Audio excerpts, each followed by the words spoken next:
Fox News correspondent Steve Harrigan witnessed it all firsthand, and he joins us now to share that experience. Steve, thank you for being here. You've had an exceptional career in broadcast journalism. Your reporting has taken you all over the world.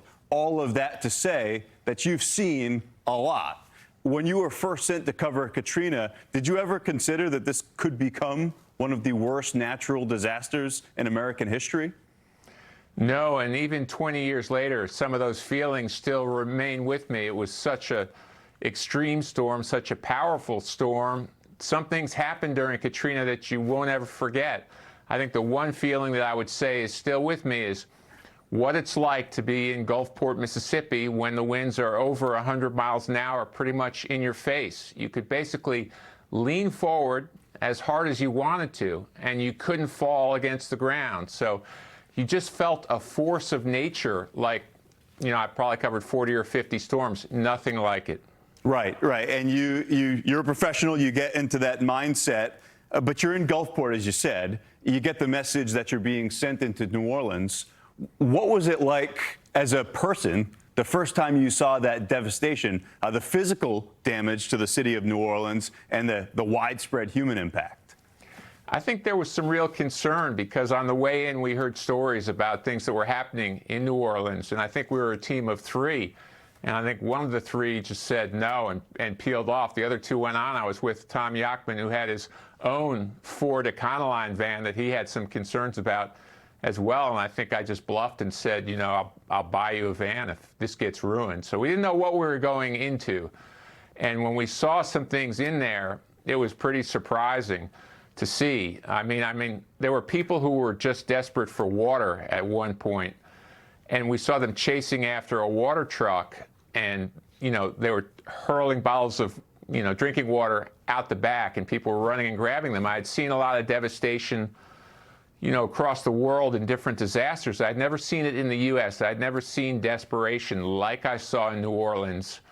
I've seen it in other countries, but that was the first time. It made me feel pretty bad to see what was happening in the U.S. Yeah, and you've just described some of it, but from a journalist perspective, what were some of the biggest challenges that you faced from a storytelling standpoint? There were so many important stories to tell, and the aftermath became so nuanced with the investigation of the levee system failure, among so many other things.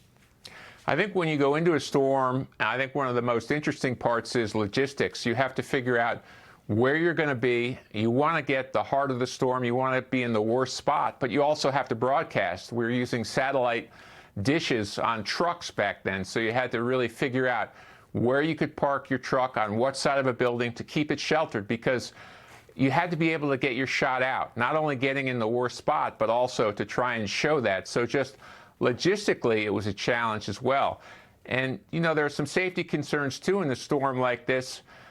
And it's just interesting to see the whole thing build. Storms have a kind of rhythm where there's the run-up where you try and figure out where it's going to hit. There's so much unknowns about it.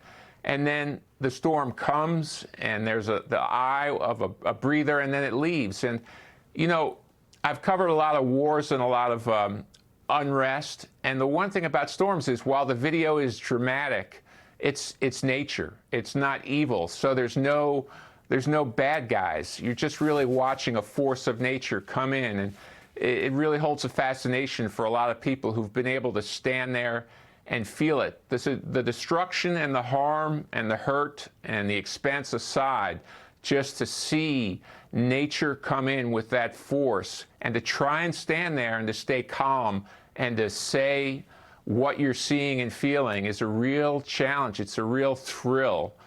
That might sound odd to talk about hurricanes, but hurricanes are simply a thrill to stand in. Yeah, and it gives you a whole different perspective, a whole different respect of Mother Nature and how small we are in the grand scheme of things.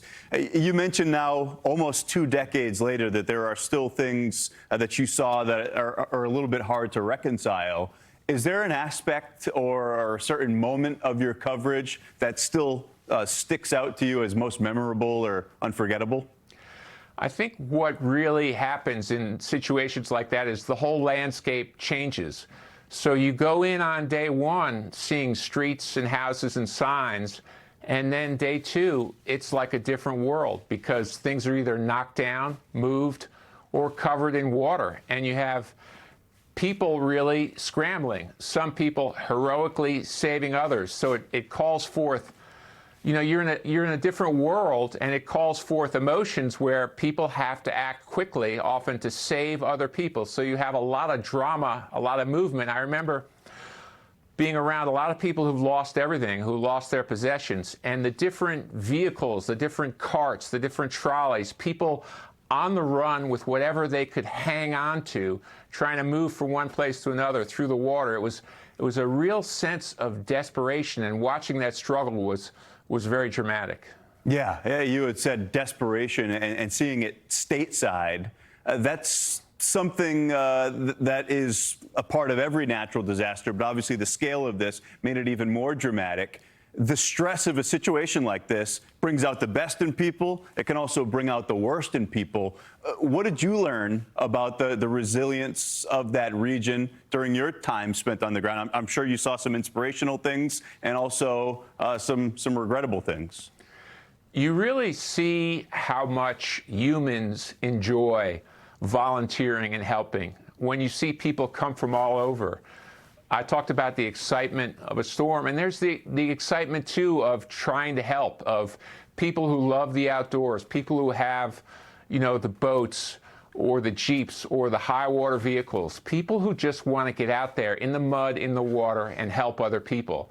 And they don't care if they get wet. They don't care what happens. It's just, the rest of your life is put on hold, and people are trying to save other people. And you can see, they're doing good, but they're also getting a real rush from doing it.